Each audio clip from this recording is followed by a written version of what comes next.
Okay, I understand. All right, I'll be last. It's gonna take me a while to run. Yeah. This section's fun though. This new single track you'll like. And the Warn guy me that before I came fall up off a with cliff. that this thing is no longer riding. We haven't seen Reese. I haven't seen Reese on a bike for years. Yeah. Yeah, he's got a lot going on. Okay. Okay, I'll be third. Okay. All right. Okay. I'll be back.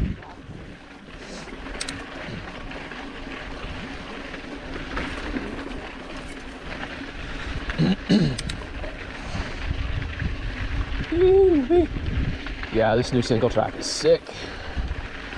Nice and flowy. The only bit of flow out here.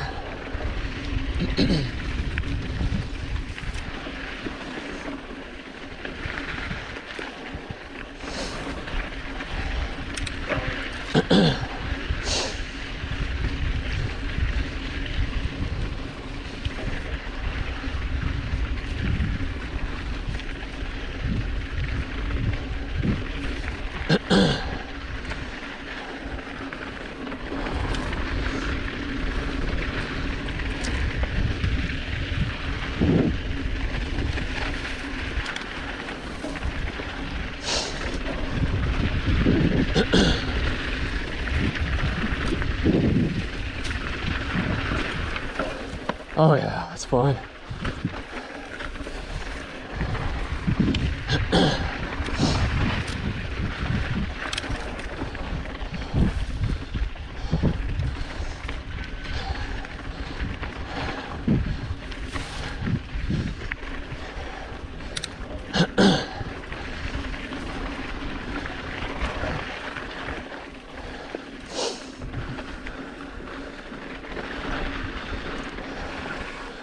Woo.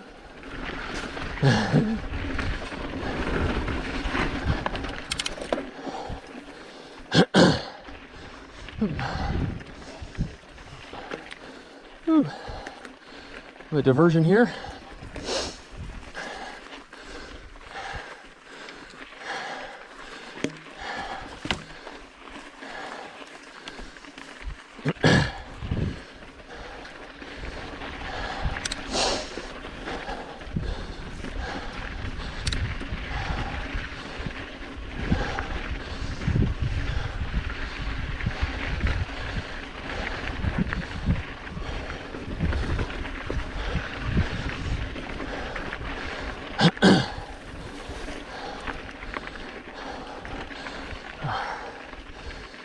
Whew.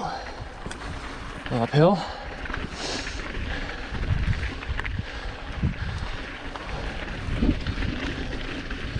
There we go. Oh yeah. Oh, this trail's running so good.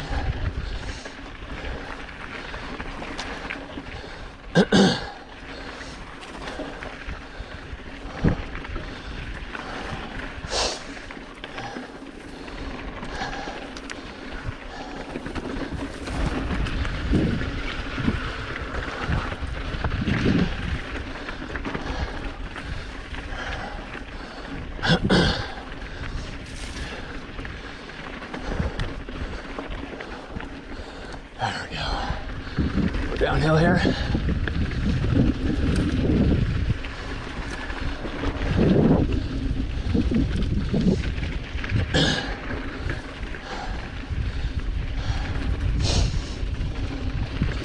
So on this ride, I'll officially hit 500 miles on this bike.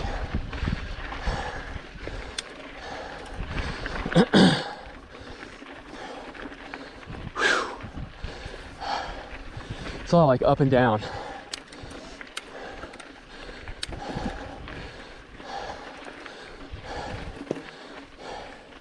Just short undulating pitches of up and down. A little bit of rock garden there.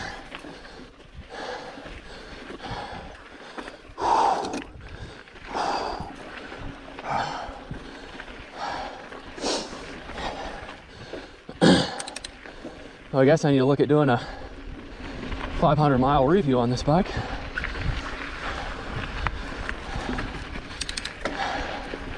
I gotta say, I've had so much fun on this bike.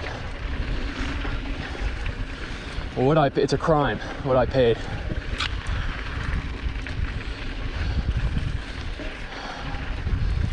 It is an absolute crime that I'm having this much fun and that it's held up so well. I have changed a few things.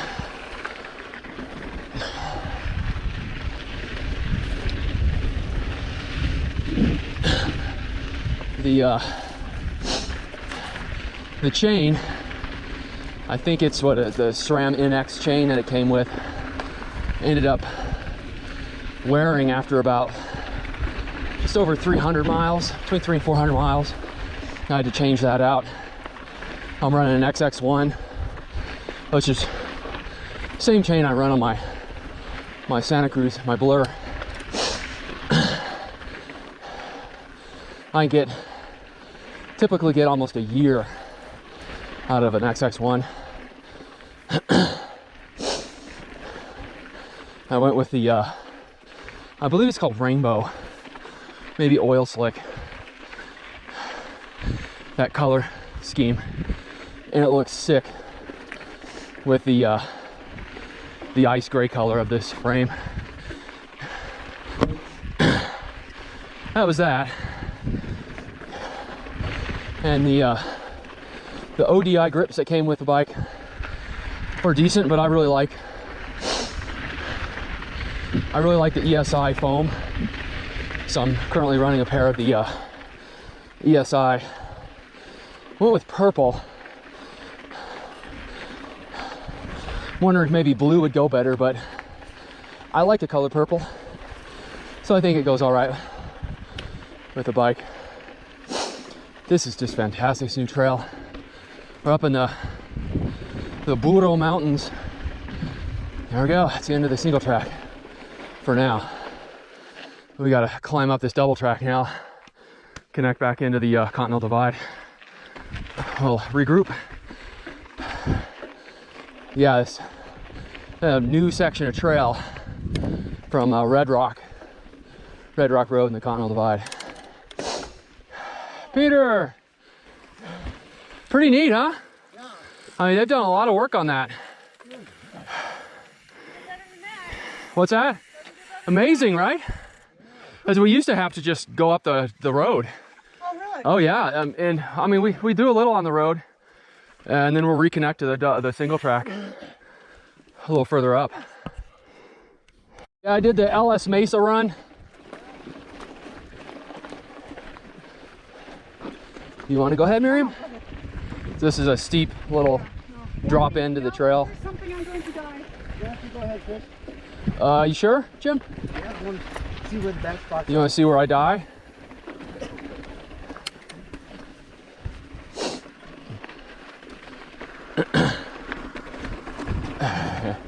Oh, it's not too bad. Yeah, it's pretty good. It's a roller.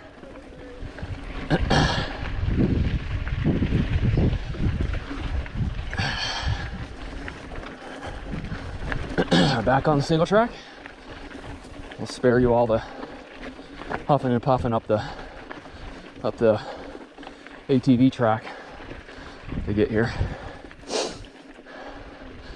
They're in the process of bypassing the whole thing with single track. It just takes a while. Now we're moving into more backcountry section of the trail, the Continental Divide. This is in the northern aspect of the Burros. This trail isn't ridden as much, so it's a little rougher, a lot more backcountry, but this is actually in pretty good shape.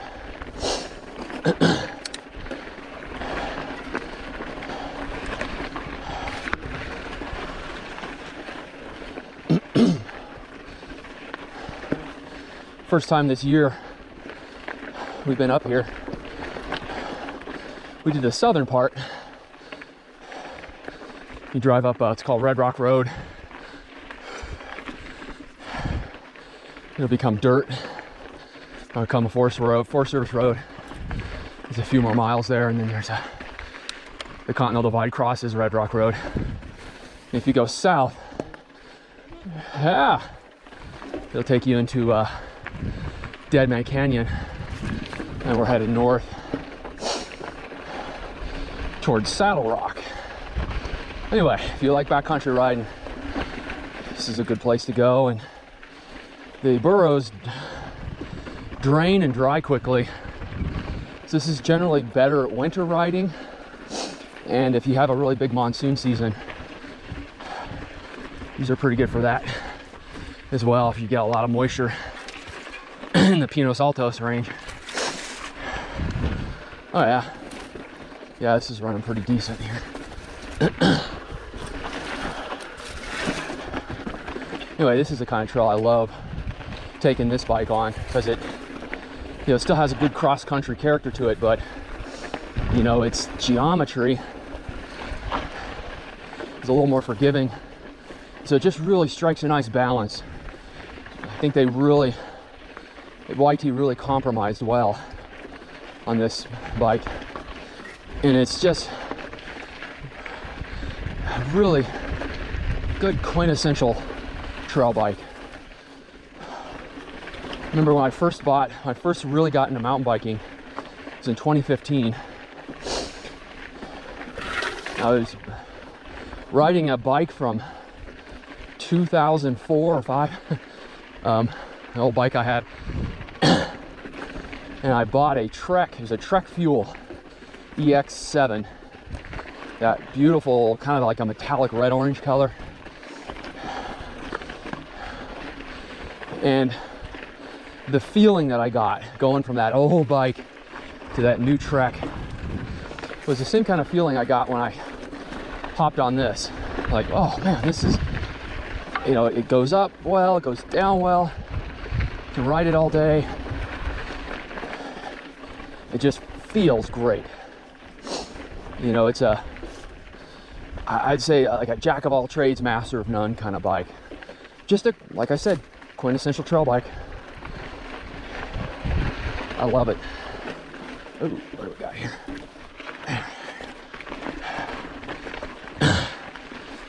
Very predictable, responsive. Be curious to see how it rides in the low setting. I've been riding it in high setting. The amount of climbing I'm going to be doing today, I didn't feel the need to change it up. Sweet. Yeah, so the only major things I've changed on this bike so far have been the chain.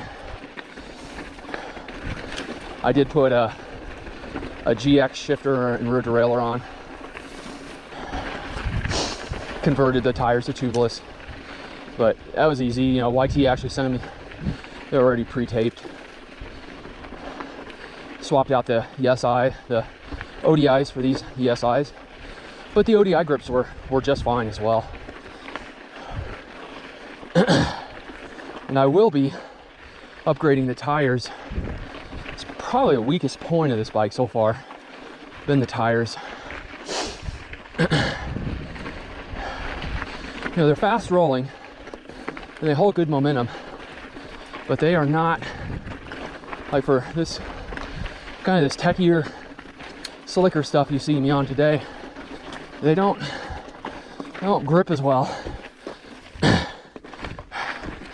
Just like that, I lose traction real easily with these tires.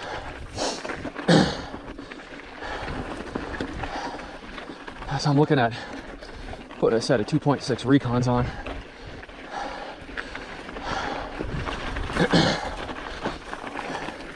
In the next couple of weeks. Other than that, this thing is tits, man.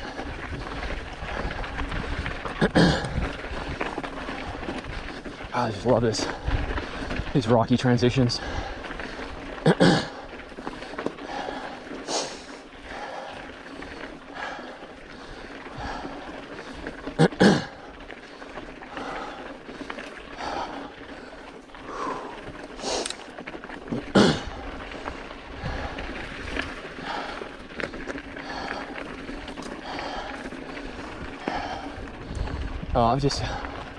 It's pretty amazing how well everything's working after 500 miles.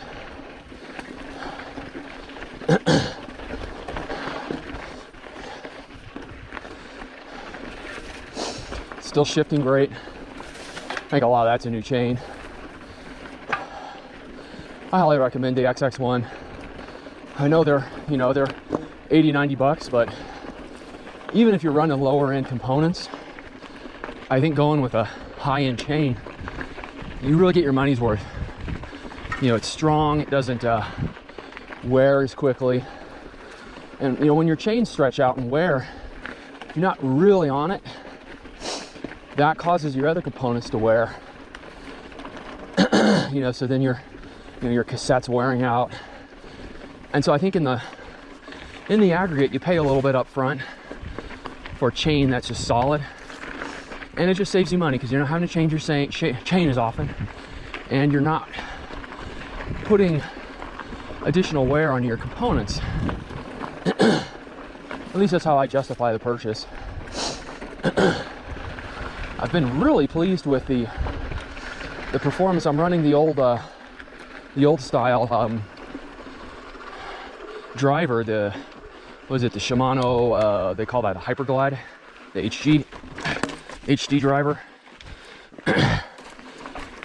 And the DT Swiss 370 is the 18-point ratchet. But it really punches above its weight. I'm really surprised because I had when I bought my Transition, my Sentinel, 5 years ago, I bought the NX version. And it's funny is 5 years ago, the NX version of that bike was several $100s more expensive than this one now with inflation. But anyway, that's a boutique bike for you. But anyway, it actually had the NX 12-speed system on it, and it was running the old HG driver, and it was just horrible. I just did not get on well with that, and ended up about a year or so later, I ended up just upgrading to a full Shimano. Just right when the SLX 12-lead stuff came out, or 12-speed stuff came out, and I just went with a full SLX and rebuilt the wheel, the rear wheel, the whiskey, and the micro spline hub. That really substantially improved shifting performance on that bike. But I'm not running into any of those issues now. So I don't know if it's just the tolerances of this bike, or the rear triangle are particularly amenable to the NX system, or if it's just improved that much in the last 4 or 5 years. I don't know. But it's been running pretty good, so I'm gonna keep running it until I have problems. Man, this is just what a great day. I'm actually warming up now. I've been off to some really cold starts in the mornings, and then it tends to rapidly warm up. Yesterday is the first day this year I've been able to wear shorts comfortably, which is pretty unusual for southern New Mexico by this time of the year. Typically by March it's consistently warming up, at least during the day, but we and most of the country has had an uncharacteristically cool winter with a lot of moisture. So the moisture's been good, but the weather has been interesting, and I know that it's going to fall on deaf ears for my mates up north, who have had a substantially worse year. And even over west California, they've had some rough weather. But compared to most winters down here, it's been a pretty rough one. But this weekend has been utterly amazing weather-wise.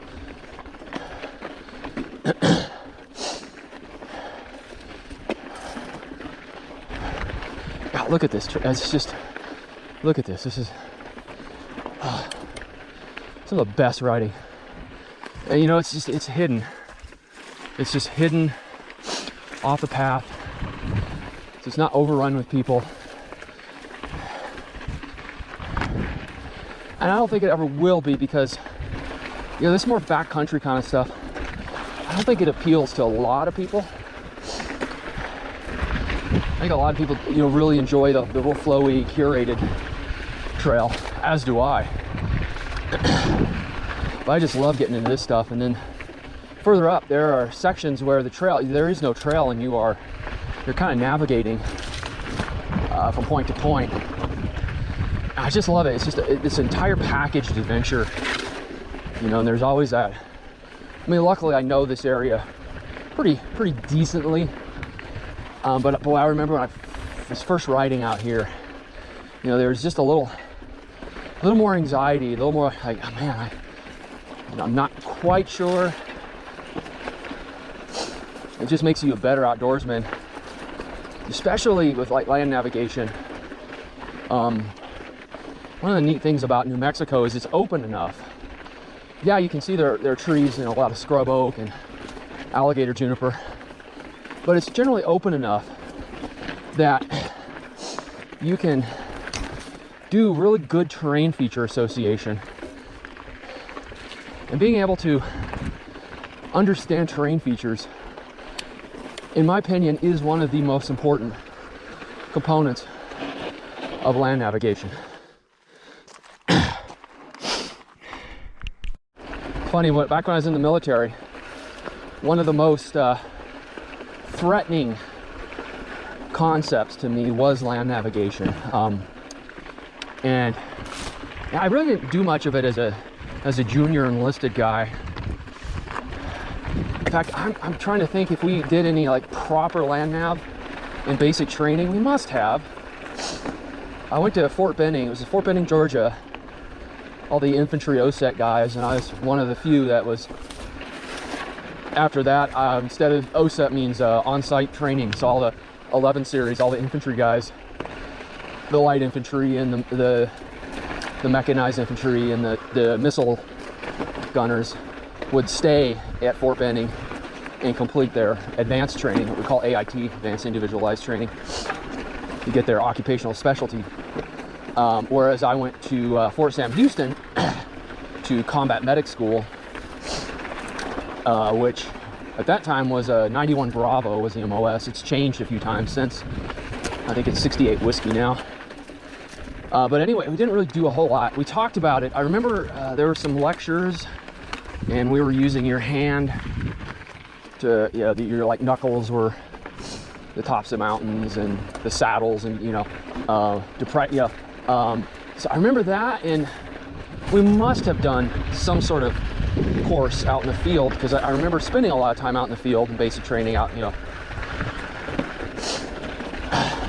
The first half of basic was in Garrison, you know, in the Darby area, and then basically the second half was just a lot of field. Oh yeah, this is getting steep and techy here. But anyway, it wasn't until I became a sergeant, and at least back then, so this was in 2003, 2004, when I finally became a sergeant, kind of toward the end of my career. I got in the mid-90s when promotion was really tough for medics, at least beyond specialist or E4. So when I finally became sergeant, yeah, we all had to go through a course called PLDC, or Primary Leadership Development. I think it was like a month long or something like that. Wow, look at that. It's full of water. That's cool. I don't see it like that very often. Actually, this may be the first time I've ever seen this. Holy cow. Look at that. How often does it look like that? That is fantastic. Crystal clear water. Yeah, crystal clear. I didn't bring my fishing bowl. I know. You could probably just bend down and drink from it. I imagine it tastes like ambrosia. Oh, actually, this has been about as good as I've seen this trail. I definitely have. I have reservations about this section. This because is of the gravel. I've always This is usually one of my least favorite rides. Yeah, well, I like the scenery, but Yeah. gravel and then, What do you think, Miriam? I like this It's way. pretty cool, huh? Yeah. It's gonna get a little less fun up ahead. that's fun when you're going back. Yeah, Fine. a lot of I like hill. name it still. Every time you think, oh, it must be close, and there's another one of those Yeah. gullies you go through. It's like, This is that was true. tough though. This is so kind of like double track, but it's just Up ahead, yeah. It's like Alley Canyon. It's just all baby heads. It's tough. Oh, this is nice though. This is beautiful. To get around though. Huh? There's a big tree. You see that tree there? There we go. Back on. Okay. So as I was saying, when I became a sergeant, what we call a non-commissioned officer, you have to go through this PLDC course. Oh, geez. Oh, Jesus Christ.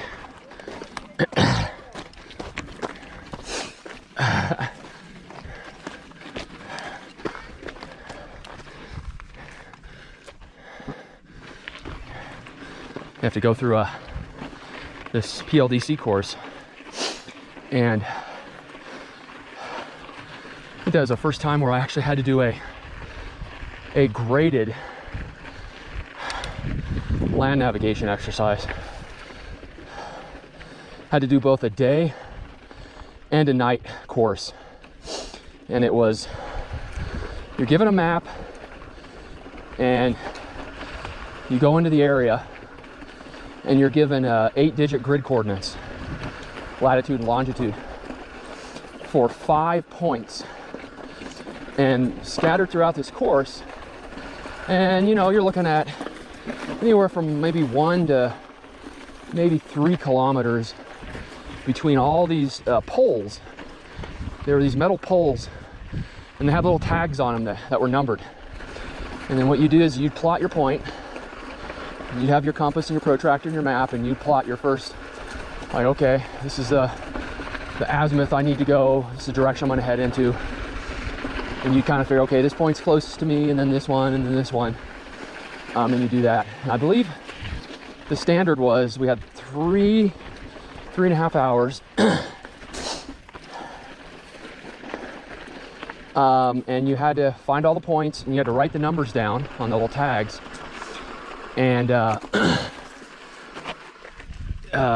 you had to get, I think, 4 out of the 5 correct within the time limit.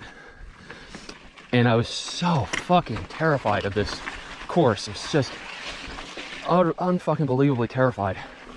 And then the day of, one of our cadre went out and he's like, look, I want to show you guys a couple things. He's like, see this draw here? He pointed to this draw. It goes up to this hill. He's like, look at the map there. You see that there? He's like, look, that's what you really need to do, is you need to look at the features on the map, look at the terrain in front of you, and just associate them. And that gets you 90% of the way. And I'll be damned if that didn't just completely change my life. And I've just taken that lesson with me. This is cool. I actually have water flowing through here. And I've just taken those lessons with me my entire life since then. It's helped me. It has completely opened up a completely different area of the universe to me, to where I can go out in the backcountry, navigate, particularly out here where it's a little more open and you can actually identify terrain features. Now, you know, if I was doing, you know, if I was like in Special Forces assessment and selection, you know, in North Carolina, where you just got thick forest, limited visibility. I think it'd be much more difficult, and you're gonna have to rely a lot more on your compass and the more technical aspects of land navigation. Shooting in azimuth, back shooting.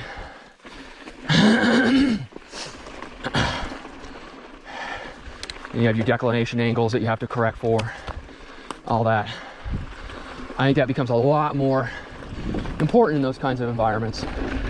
So I don't want anyone to think that I'm claiming to be a land navigation expert. What I'm saying is those lessons just changed my life. And it's funny because everyone just hated that course at PLDC. It's just like nobody wanted to go. Even I didn't. I was in a combat arms company at the time, and we were getting ready. We were going to do an executive protection course, so like a bodyguarding course. And I was stoked. I was like, oh God, this is gonna be so fun. Because we were just, the Army doctrine was really changing back then. The way that the weapons training, and so our unit was actually sending us to civilian shooting schools. I spent a bunch of time at Gunsight over in Arizona. Went through their pistol courses, their 5.56 carbine course, their TAC Med course. And I did a Pat Rogers gunfighter, and we went to FLETC, the Federal Law Enforcement Training Center over in Artesia, for a course they put on where Border Patrol trains, where their academy is. And then I went to what's called BORTAC, a Border Patrol tactical course. Not the selection and training course that BORTAC operators do, but what they did is the BORTAC team would come in and they would put on a course for us. I think it was like 7 or 8 continuous days of just continuous operations. Really tough course, and that was at McGregor Range outside of El Paso. And so we spent a lot of time navigating, patrolling out in the desert, shooting. As one of the things I was doing at the time, it was a combat arms unit on the weekends, but I was part of a counter drug task force back when the National Guard, I think they do now again, but the National Guard was supporting Border Patrol in some of the operations along the borders.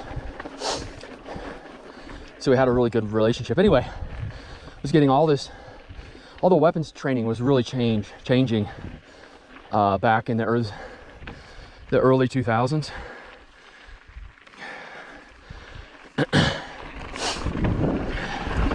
And so I was just loving all that training. I was like, well, I gotta do this primary leadership course. What a crock of shit. And then I found it to be one of the most enlightening and helpful.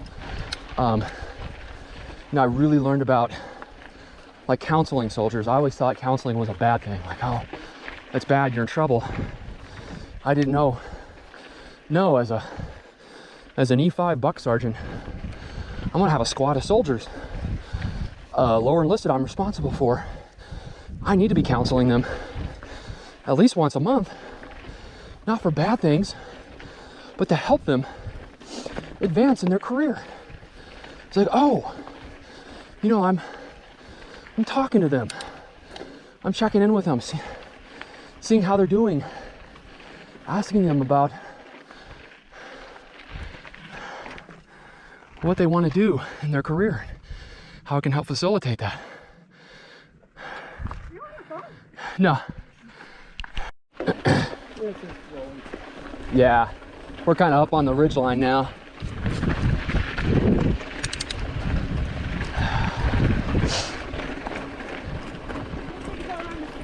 Okay, no worries.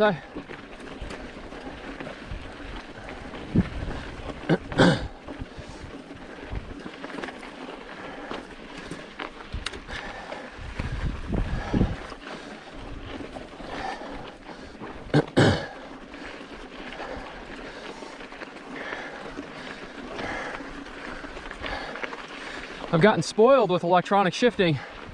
Oh, you don't have it on this one? No. Work during the race? Yeah, fine. Other than my pedal exploding.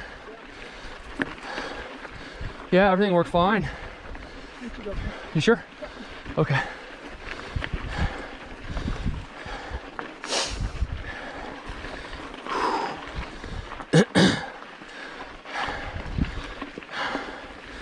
Is this where we, up on top of the ridge here, we saw those elk? No. Or that was Saddlerock?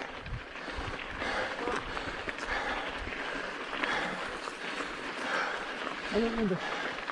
There's a big group of us. I remember Dan was riding with us. It was just amazing. Oh yeah. Heck yeah. That's right. That would have been Saddlerock. He crashed on that section where the dog legs going toward the gnarly trail. So yeah, that was Saddlerock. Yeah. Yeah. Yeah, that was a Saddlerock ride. Yeah.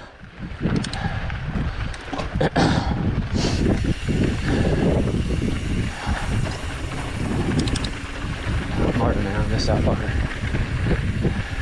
Both he and Alex. Ugh. Too many fucking memories there.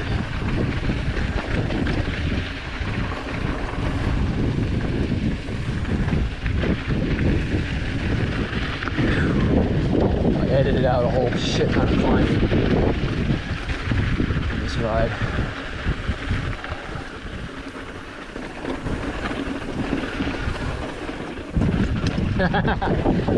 Yeah, just having a little fun.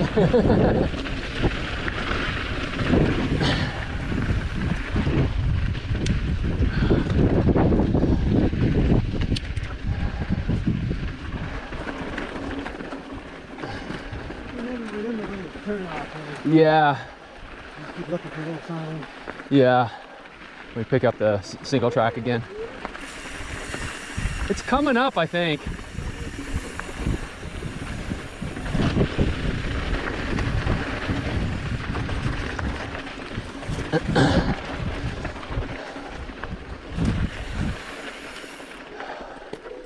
You think? Yeah. There's no sign anymore. Was there ever a sign? Yeah. Yeah, I thought so. I'm not sure this is it. I think the back. Just let everyone go through the gate and I'll pick up the rear on this section. Ah. That damn succulent got my hand.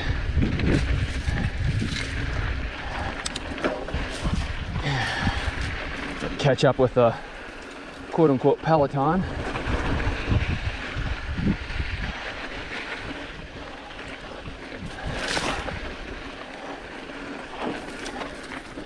A lot more backcountry through here, as you can see. It's a lot more brush and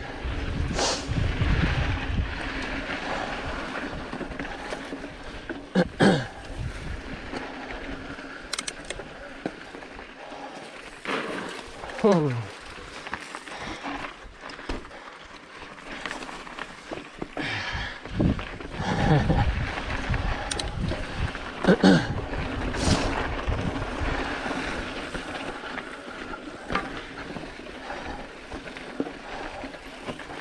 Challenging. Oh, all right. Oh. Whoa, big old rocks in the way. Oh. Oh. That's all right. No, that's okay. This would have been a tricky transition with all these baby heads. So I'm fine. You sure? All right. Oh. Yeah. Yeah, it's techie trail. Oh, excuse me here. Yeah, it's tricky stuff.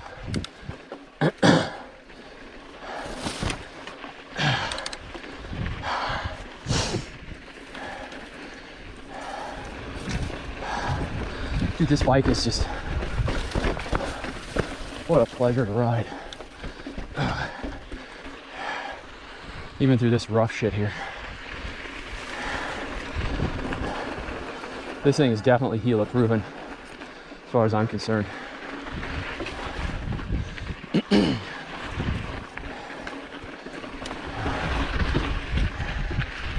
Without reservation, YT has made a hell of a platform in the Izzo.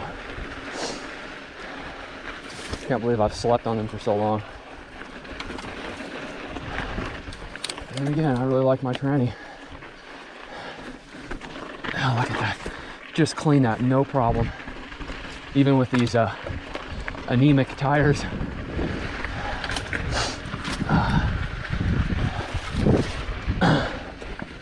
Oh, this is just fantastic. Just opining about how great this thing is. It really is just an absolute pleasure to ride this bike. Absolute pleasure. It just feels perfect for me.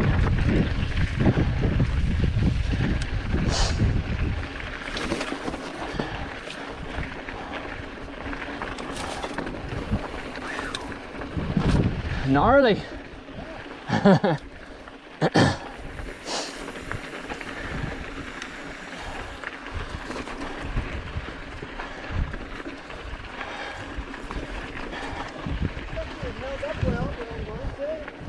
Oh yeah, I mean it's well-built trail, especially for how little it gets ridden. You know, really it's just the brush and some rock fall, but yeah, just the base trail is very... was Doug the one who made this, or this has been here for a while?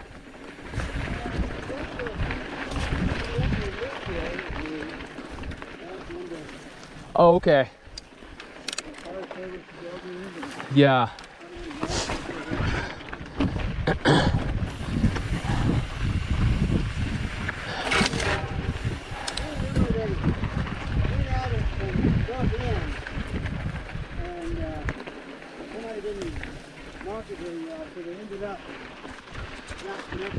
Oh, they were off, huh?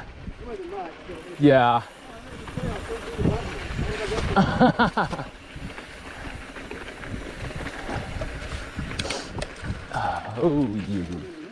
Oh boy. Look at this. Steep. Oh, easy. Not an issue. Oh, that's amazing. That felt good.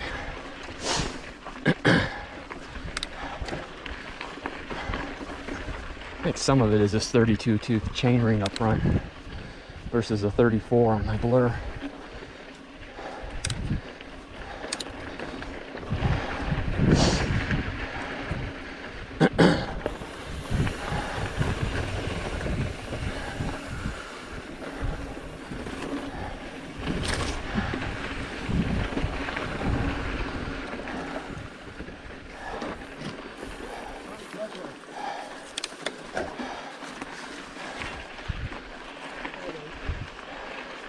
We don't care about the trail. That's just a suggestion as to where we need to go.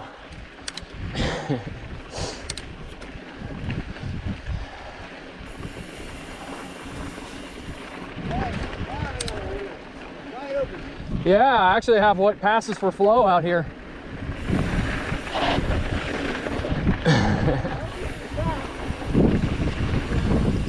Yeah. No, I'm glad. I'm glad someone else is out here riding it.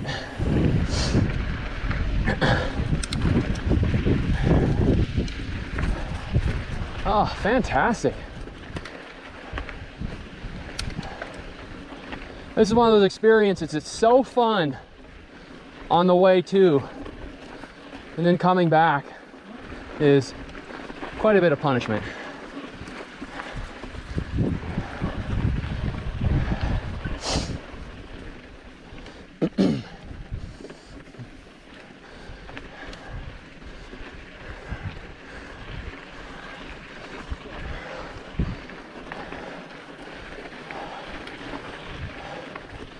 Are you looking at doing any rides this coming weekend? Yeah. Hopefully. I know that's still several days out. Maybe. Decide what we're doing here. Yeah, this is kind of the turn around or come in. Huh? We're way out now. There's about another 4 miles to a Forest Service road from here, but we're probably gonna run this as an out and back. Oh, yeah, there we go. Oh, nice. Nice. Oh, that's fantastic. This bike loves those little techie uphill surprises.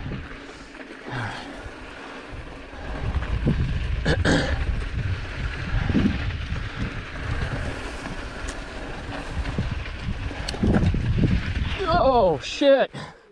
Oh, sorry. Go ahead, Peter. I just slid right off the trail. Caught that little sand. My little heroic moment of going over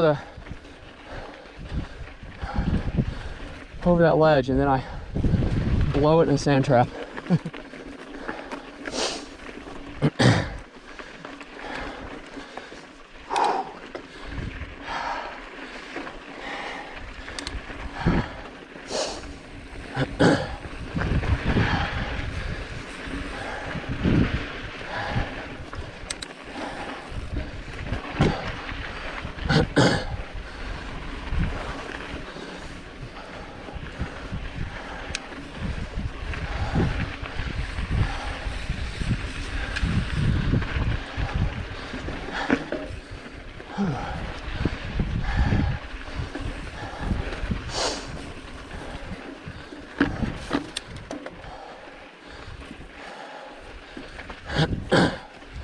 All right, it's tricky.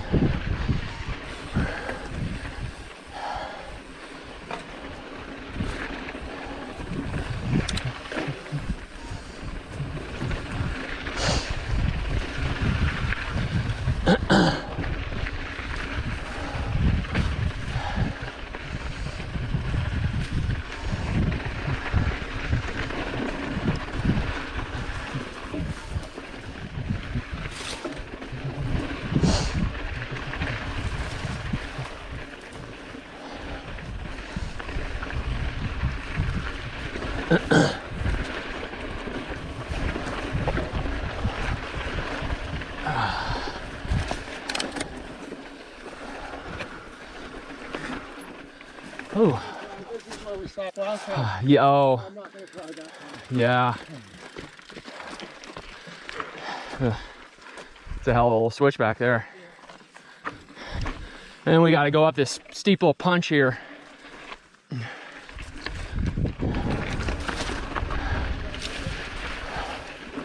I thought to the left here. To the left. It's pretty eroded. Yeah, it's in pretty rough shape, but let me head up a bit. I think you'll connect if you keep going. There you go. Oh, you sure? Okay. Let me get through this brush. Ooh. All right, get going again.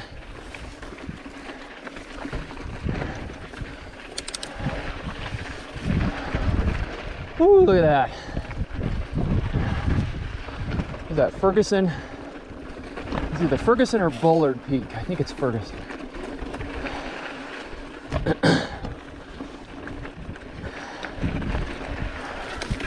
Ooh, what kind of surprise do we have around the corner here?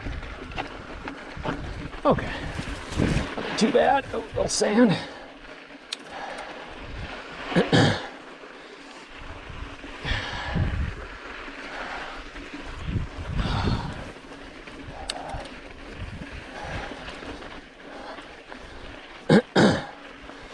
Oh, a bitch of a pitch here. Whew. That's a little tough. Little pitch. Steep pitch. Whew.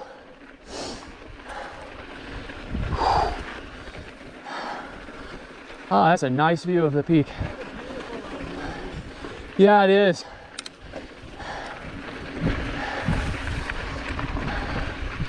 Real pretty country out here.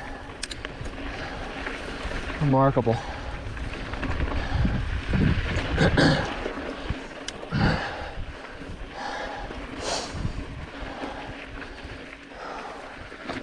Ooh.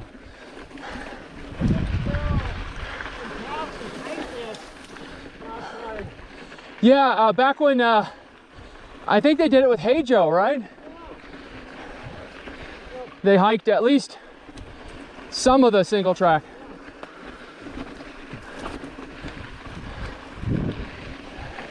That was before that new section went in at the parking lot.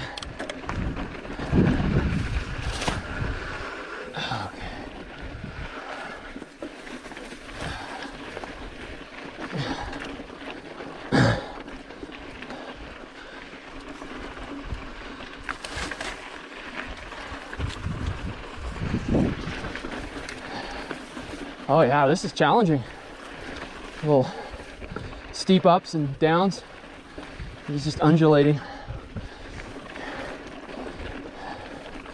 You just don't know what to expect.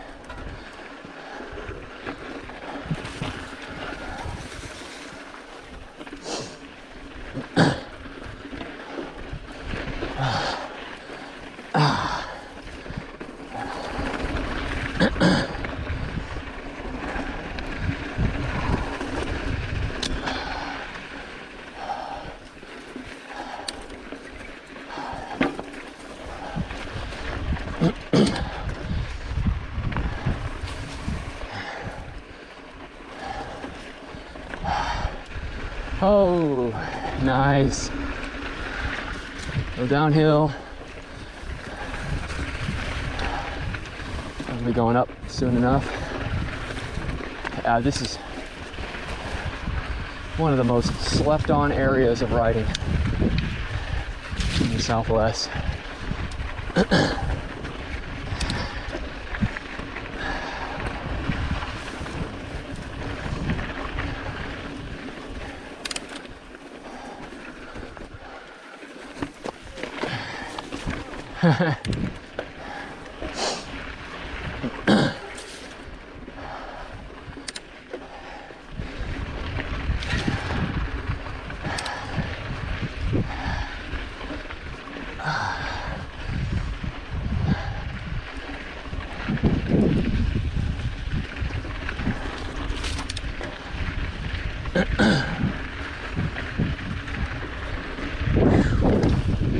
Nice.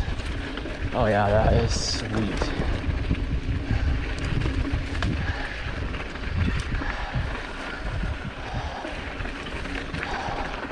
Oh yeah. Look out to the right and see the South Coast Range. Huh? Yeah, it's running pretty decent for what it is.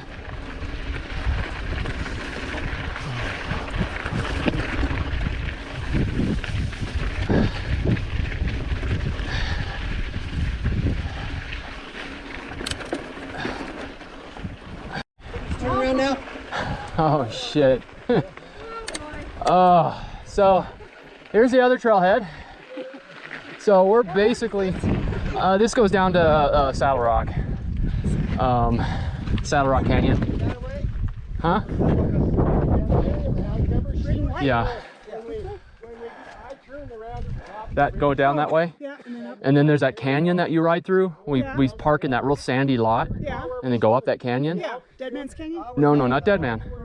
Saddlerock. Dead Man's on the south end. Yeah. Windmill that you guys drove down to? Yeah. That's on this single track here. Top of the ridge, so I didn't have to ride back Yeah. up